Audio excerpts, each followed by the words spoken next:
আসসালামু আলাইকুম। আশা করছি সবাই ভালো আছেন। আজকে যে বিষয়টি নিয়ে আলোচনা করব সেটা হলো ভার্বের form, the form of verb. For the case of speaking English and making a correct sentence you need to know the form of verb. That is, ভার্বের ফর্ম যদি ঠিক থাকে আপনার বাক্যটা কারেক্ট হবে, আশা করা যায়।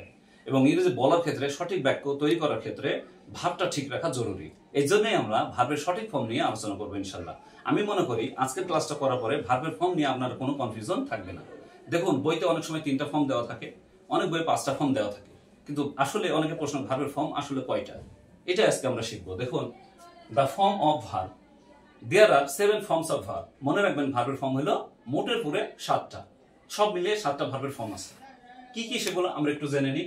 Base form, present form, past form, past participle form. এটা মূলত এই 3টা দেওয়া থাকে, প্রেজেন্ট, পাস্ট, পাস্ট পার্টিসিপল, এই 3টা দেওয়া থাকে। অনেকে এই প্রেজেন্টকে বলে V1, পাস্টকে বলে V2 এবং পাস্ট পার্টিসিপলকে বলে V3। ইন টোটালে আমরা 7টা কিভাবে শিখবো দেখেন। এই যে এরপরে আছে infinitive form, S by S form বা সিঙ্গুলার ফর্ম, আইনজি যুক্ত ফর্ম। ঠিক আছে, তাহলে ভার্বের ফর্ম হলো মোটের পুরে 7টা। 2টা ভার্ব দিয়ে আমি উদাহরণটা দিয়ে আপনাকে সহজে বুঝিয়ে দিচ্ছি। ভার্ব নাম 2টা, একটা হলো বি, একটা হলো গো। বি ভার্বের বেস ফর্ম হলো বি, গো ভার্বের বেস ফর্ম হলো গো। প্রেজেন্ট ফর্ম হলো বি ভার্বের এম ইজ আর, আর গো এর হলো গো। পাস্ট ফর্ম হলো বি ভার্বের ওয়াজ ওয়্যার, আর গো এর হলো ওয়েন্ট। সব উদাহরণ দিয়ে বোঝানো আছে। দেখুন, পাস্ট পার্টিসিপল ফর্ম, এই বি এর হলো বিন, গো এর হলো গন। এটাই মূলত থাকে বইয়ে। পরে আরো আছে ইনফিনিটিভ ফর্ম। দেখুন, টু বি, টু গো। এখান থেকে আপনি সহজে নোট করতে পারেন, সকল বেস ফর্মের পূর্বে টু লাগাইলে সেই ফর্মটা হয়ে যাবে ইনফিনিটিভ। আবার বলছি, সকল বেস ফর্মের পূর্বে টু লাগাইলে সেটা হয়ে যাবে ইনফিনিটিভ। যেমন to go, to be, to write, to move, to take, E T C. ঠিক আছে, এখন এই যে আমি দেখলাম, এটাকে অনেক সময় টু প্লাস ভার্বের প্রেজেন্ট ফর্ম বা বেস ফর্ম যেটা বলি, এটাকে অনেকে বলে ইনফিনিটিভ। আর যদি টুটা না থাকে তাহলে সেটাকে বলে হলো বেয়ার ইনফিনিটিভ। মনে রাখবেন, টু ছাড়া ভার্বের বেস ফর্ম কে বলা হয় বেয়ার ইনফিনিটিভ, আর টু সহ যেটা সেটাকে বলা হয় ইনফিনিটিভ। ঠিক আছে, আচ্ছা, এস বাই এস ফর্ম দেখুন। এস বাই এস বা সিঙ্গুলার ফর্ম, এটা বি এর হলো ইজ, গো এর হলো গোস। আইনজি ফর্ম, এই যে বি এর সাথে বি, গো এর হলো গোয়িং। তাহলে এখান থেকে কয়েকটা পয়েন্ট আমি আপনাদেরকে তুলে দিব, দেখবেন এটা আপনার ভবিষ্যতে আর সমস্যা হবে না। সেটা হলো, বেস ফর্ম এর সাথে আইনজি যদি যোগ করি, আমরা বেস ফর্মের সাথে যদি আইনজি যোগ করি তাহলে যেটা হবে সেটা হবে আইনজি ফর্ম। যেমন বি এর সাথে আইনজি যোগ করে হয়েছে বি, গো এর সাথে আইনজি যোগ করে হয়েছে গোয়িং। আবার অন্য যে কোনো করতে পারেন, writing, moving, taking, I N G form হয়ে গেল, মানে বেস ফর্মের সাথে করতে হবে যোগটা।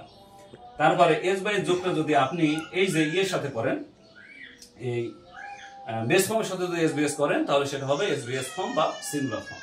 ঠিক আছে, এখন আপনার মনে অটোমেটিক প্রশ্ন আসতে পারে কিছু, সেটা আমি এখানে নোট দ্বারা দেখে দিয়েছি। দেখুন, লক্ষ্য করুন, আইনজি পড়ার সময় কোনো ভার্বের শেষে যদি একটি থাকে, সিঙ্গেল ই, তাহলে সেটা উঠে যায়।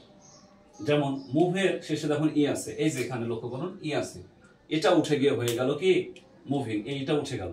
সোজা কথায়, কোনো ভার্বের শেষে একটা ই যদি থাকে আইনজি করার সময় সেটা কি হবে, রিমুভ হয়ে যাবে, উঠে যাবে। যেমন মুভিং, টেকিং, রাইটিং ইত্যাদি। নোট নাম্বার 3, আর একটা পয়েন্ট গুরুত্বপূর্ণ। দেখুন, যে সকল ভার্ব এর শেষে x, s, double s, h, o, এই 5টা লেটার থাকে, তাদের শেষে ই এর যোগ করে সিঙ্গুলার করতে হয়। আর বাকিগুলোর ক্ষেত্রে শুধু এর যোগ করে সিঙ্গুলার করতে হয়। অনেকে প্রশ্ন করে যে কখন ই এর যোগ করে সিঙ্গুলার করতে হয়, কোন ভার্বের শেষে, আর কোন ভার্বের শেষে শুধু এর যোগ করে সিঙ্গুলার করতে হয়।